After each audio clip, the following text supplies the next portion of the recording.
So it's April 8th, 2009, and a guy named Andrew Gallo, Orange County guy, 23 years old, drives to Sears to apply for a job. And he drops off his application, and when he's done, he and a friend named Raymond Rivera decide to hit up the bars. First, they go to the Redwood Inn, a bar in West Covina, and around 8 o'clock that night, they start drinking. And Andrew Gallo has a beer, and he has a shot. And then they move on to another bar nearby called the Well Bar. It's a bar where the bartenders all wear bikinis. And Gallo is there drinking Bud Lights. And he leaves at 10. And then the two guys go to another bar and they just get wasted. And drinking is nothing new for Andrew Gallo. He later admits he's an alcoholic. His family admits he's an alcoholic. He's had drinking problems for years.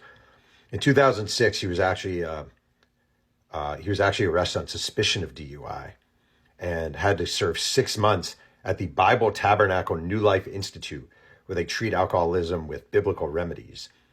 And he spent his time there, actually returned, and was later kicked out of the Bible Tabernacle New Life Institute for insubordination and not listening.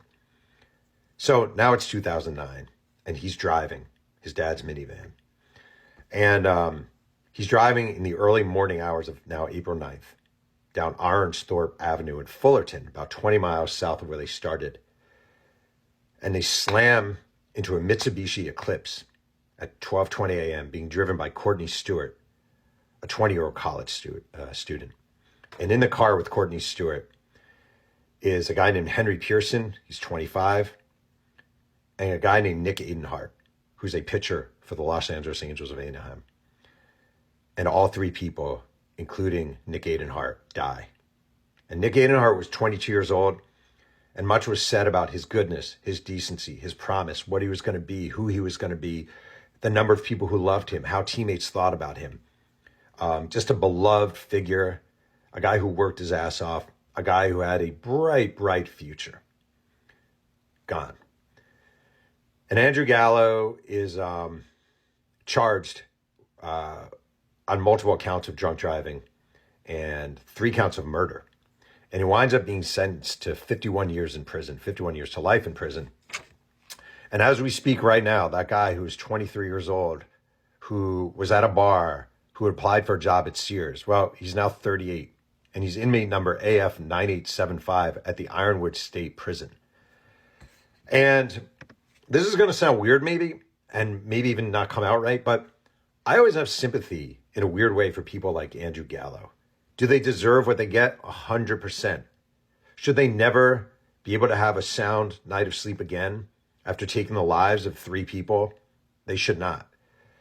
Should he ever get out of prison? I think there's a strong argument. No, he should not. That what you did, how you did it, everything about it is just so fucking sinister. And there was a 4th passenger in the car, in Nick Adenhart's car, named John Wilhite, who had his spine separated from his skull by the impact but survived. And he actually wrote a letter to Andrew Gallo that was read in court during the hearings. And he said, "Enjoy your life in that cage in which you belong, because you are no longer here on earth. I can assure you, you are headed to a much darker place." And you hear about the family members of Andrew Gallo. And his mother at the time said, "I'm hollow inside. I would never be the same."